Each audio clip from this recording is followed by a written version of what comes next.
श्री यमुनाय नमः। श्री गोपी जन वल्लभाय नमः। श्री हर राय जी महाप्रभु प्रणीत 41 बड़े शिक्षा पत्र 34वां श्लोक संख्या 20।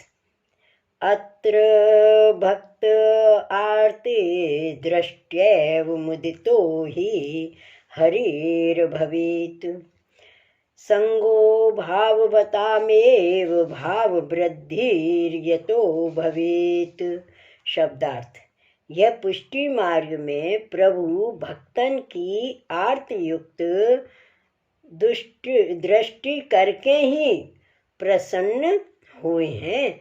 तासों भाव बारे भगवदियन को ही संग करनो जासों भाव की वृद्धि होए। टीका। ज्यों ज्यों भक्त आर्त क्लेश करत है त्यों त्यों भगवान उह भक्त को देख के प्रसन्न होते हैं। ताते सत्संग भगवदीय को होए तो बेग ही भाव की वृद्धि होए। ताते सत्संग को यत्न करनो। श्लोक 21वां।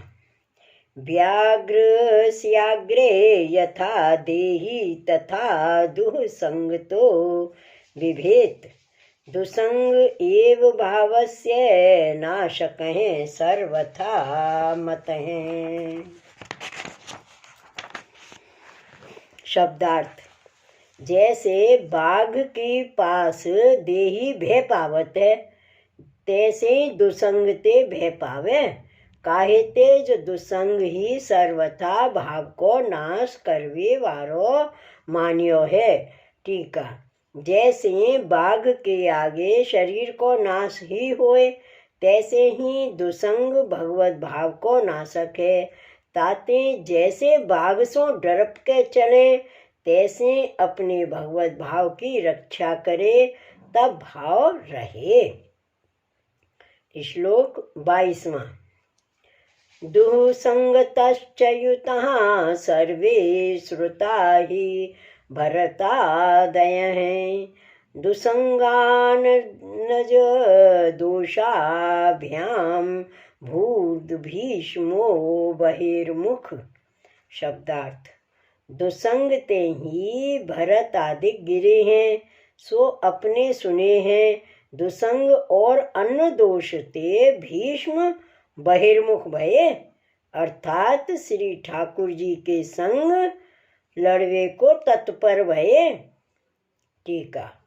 अनेक जीव दुसंग करके भगवत धर्म ते गिरे हैं सो श्री भागवत में वर्णन है जो भरत को मृग के दुसंग ते 3 जन्म को अंतराय भयो और भीष्म पिता में बड़े भगवदीय हते सो दुर्योधन दुष्ट को अन्न खायो ता दोष ते श्री भगवान के संग लड़वे को ठाड़े भये। ताते यह दुसंग दोष ते जीव निश्चय श्री भगवान ते बहिर्मुख हो जाए। ताते ऐसे भगवदीय गिरे हैं तो आधुनिक जीवन की कितनी सी बात है।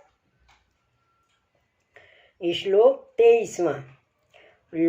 लौकिकाभिनिवेशातु मनो निष्कासनम सदा अलौकिक अस्तु तद्भावस्ते नापि च विनश्यति। शब्दार्थ।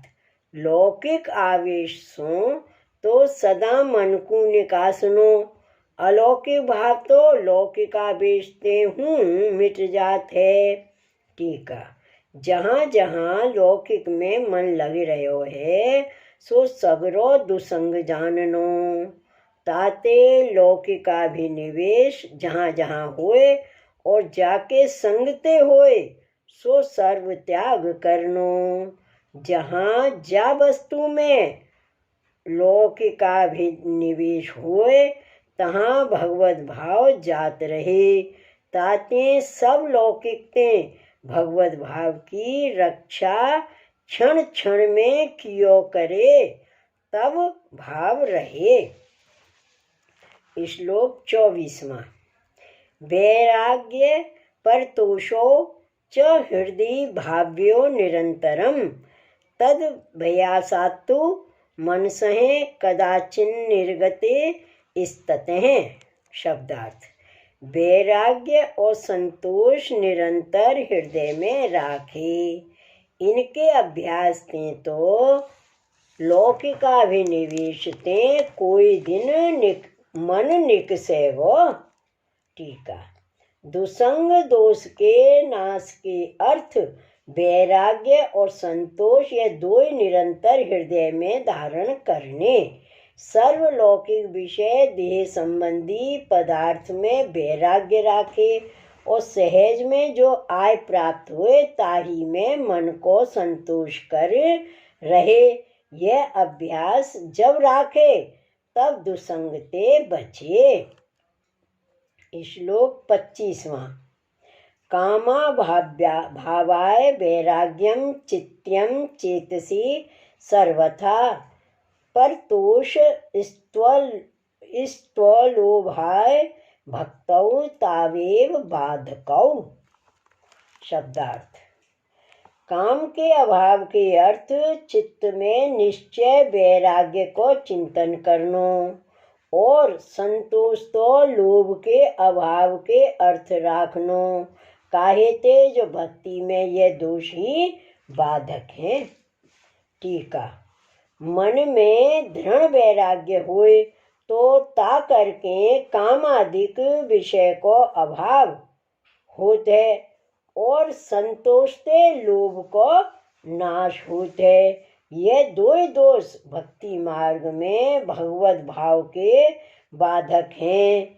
ताते काम और लोभ के त्यागार्थ वैराग्य और संतोष राखनो।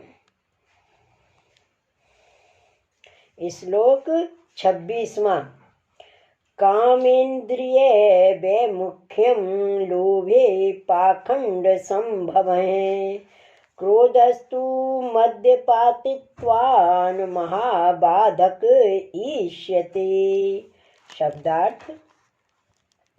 काम करके इंद्रियन की विमुखता होए, लोभ में पाखंड को संभव होए, अर्थात जाकू लोभ होए सो द्रव्यादि के लिए अनेक पाखंड करे। और क्रोध तो काम क्रोध लोभ ये तीन बीच रहवे वारो है, तासो महाबाधक है। टीका। काम प्रकट भये ते विषयादिक किए ते सगरी इंद्रिय श्री भगवान ते तथा भगवत धर्म में बहिर्मुख हो जाए। इंद्रियन को विषयावेश होते और लोभ हृदय में होए तो ताकर पाखंड प्रकट होते।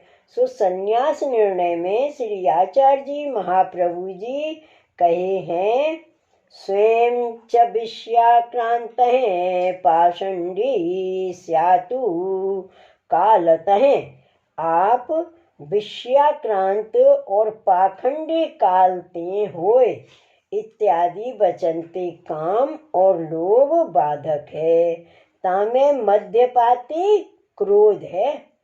काम आदिक न मिले तब क्रोध होए, ऐसे ही लोभ को अर्थ सिद्ध न होए तब क्रोध उपजे।